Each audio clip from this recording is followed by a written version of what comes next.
My name is Julie, and I'm 30 years old.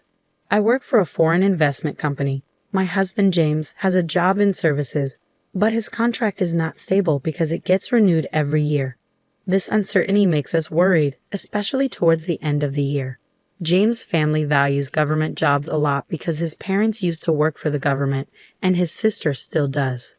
They don't really respect my job in a private company. Since we got married, we've been living with his family, who always make me feel bad about working for foreigners. In investment firms, the main goal is to make money and pay employees. Some people believe that those who work in private companies couldn't get government jobs. And if you work for a foreign company, it's because you couldn't find a job in a local company. James grew up thinking this way because of his family. So even though his job isn't permanent, he sticks to it because it gives him a certain status and salary. Once, I asked James, who was feeling anxious about his job, if it's safer to have a permanent job in a regular company than being a temporary worker in a government job, especially towards the end of the fiscal year. He quickly replied, "If I'm not a civil servant, it's better not to work at all." It seems like my husband hasn't told his parents that he's working as a temporary government employee, so he keeps asking me to keep it a secret. Also, because of his British nature, he boasts about getting promoted. It's a lie I don't understand, but he wants to keep up appearances to his parents and sister. He doesn't show me his salary statement, but only a small amount is deposited into the account. I asked, "This is James. He's a section manager now. His salary must have increased, right? How much is it now?"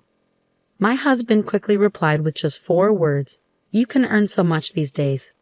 I know I earn a good amount, but I'm not sure how it compares to what a section chief civil servant makes.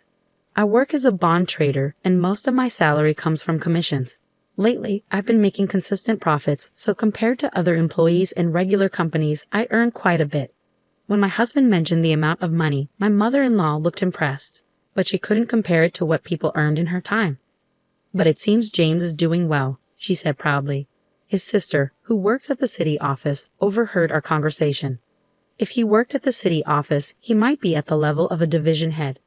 "Government jobs do pay well, don't they?" she commented. Seeing everyone's reactions, my husband looked even more uneasy. He seemed to regret bringing up my salary and swiftly changed the subject. "Let's not talk about salaries anymore. By the way, someone from the housing company visited recently. Are we considering renovations for this house?" He changed the topic. A sales rep from a housing company had indeed paid us a visit. Sensing my husband's train of thought, I decided to go along with the topic of home renovations. As for remodeling the kitchen, we were. But my mother-in-law cut me off abruptly, shouting, "Stay out of family matters. You're just a daughter-in-law. Keep quiet and do as you're told." She glared at me with a scared look. It seems like she's always unhappy with what I say and do. The main reason for her dissatisfaction seems to be that I'm not a government worker. She's particularly bothered by the fact that I manage my husband's salary and give him an allowance. My mother-in-law thinks my husband earns a lot, and she believes I control all of his money.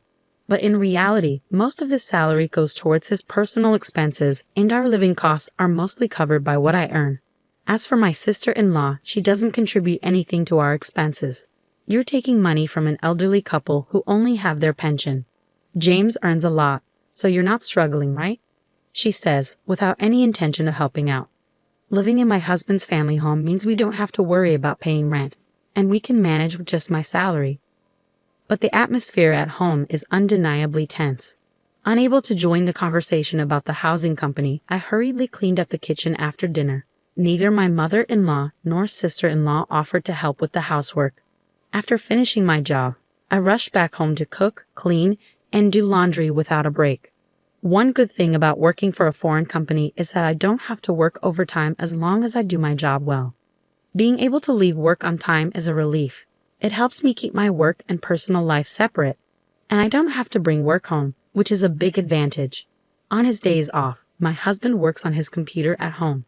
I worry if it's okay for him to bring work home and do it there. When I tried to ask him about it, he said, "I can't work overtime, and if I don't finish on time, I get in trouble."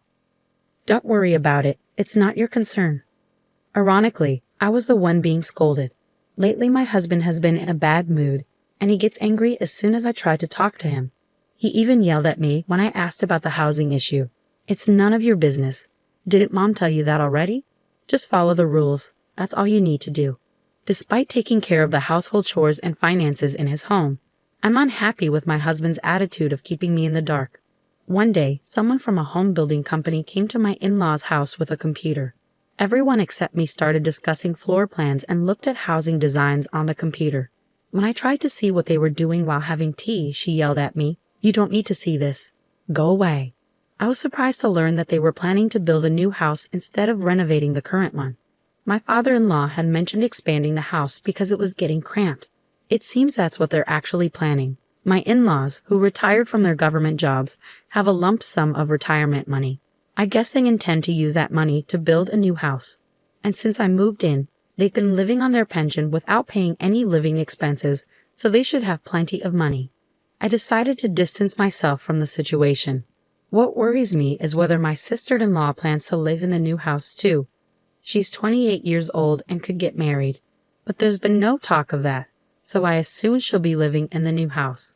I dislike her as much as I do my mother-in-law because she never helps with any chores and is always complaining.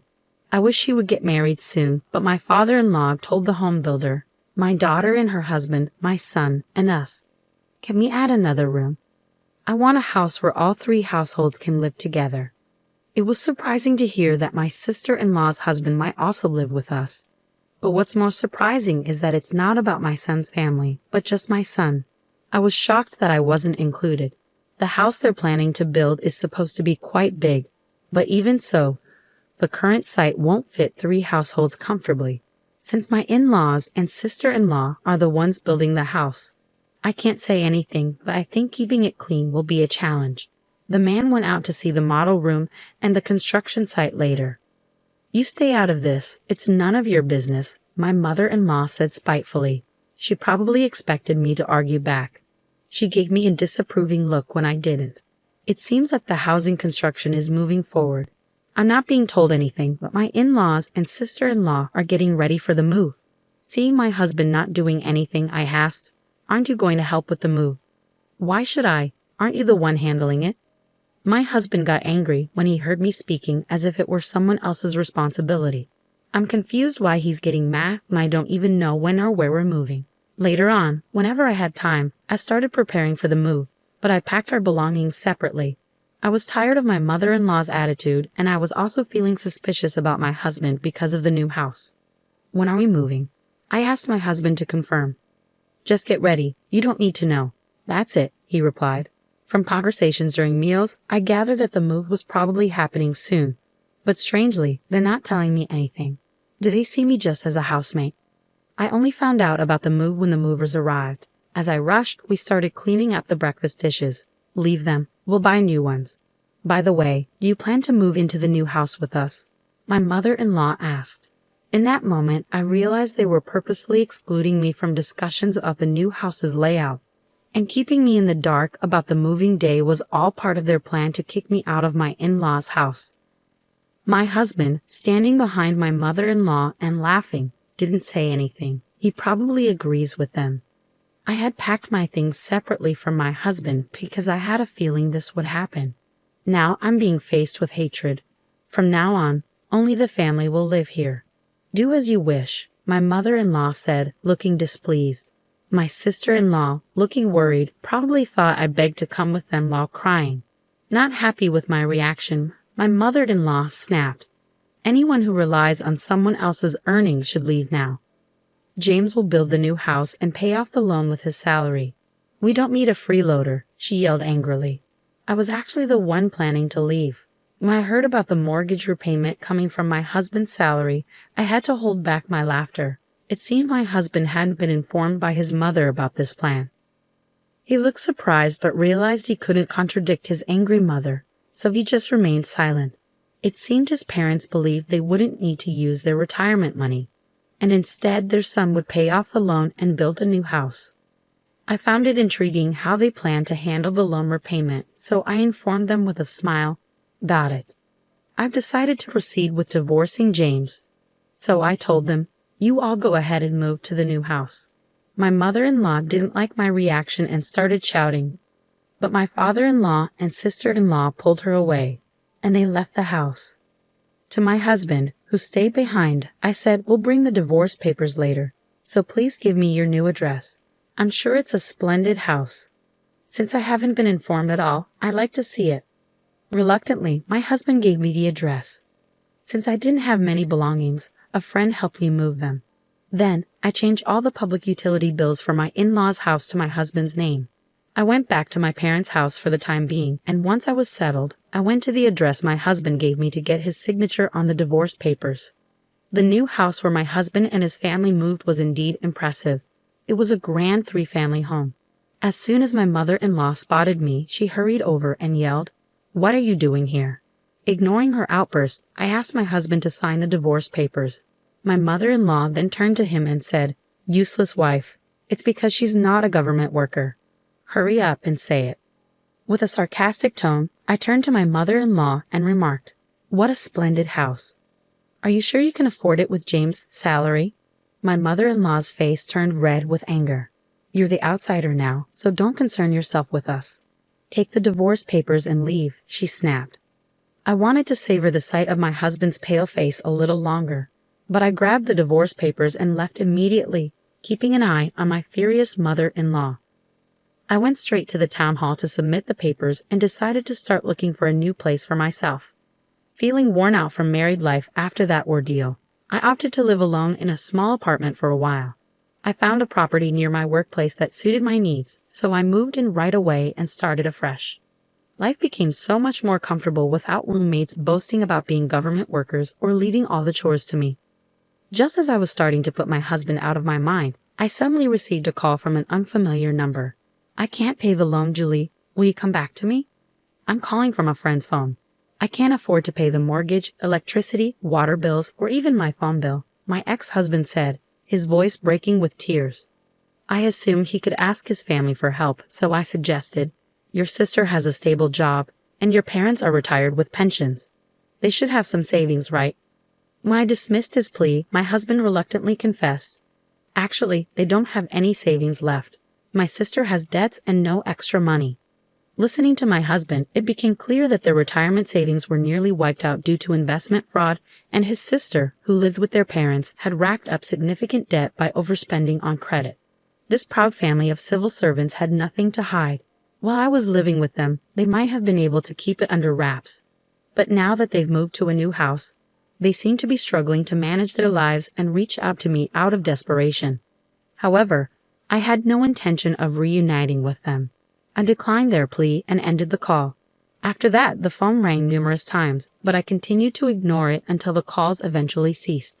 Later, when I visited their new house, I noticed a for sale sign. There happened to be someone from the housing company there, so I couldn't resist asking about the in-law family.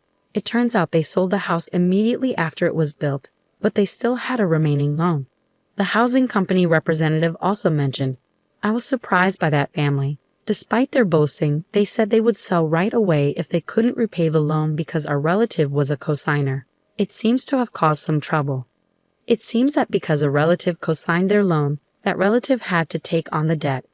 Once this became known, considering their past boasting about being civil servants, it appears they're now facing ostracism from their relatives. It's not surprising, really. They caused trouble for a relative who works in a private company by involving them as a cosigner." As I relaxed on my sofa at home, I couldn't help but laugh at the absurdity of imagining what my ex-husband and his family, who no longer had anyone to boast to about being civil servants and were now seen as a nuisance by their relatives, might be going through.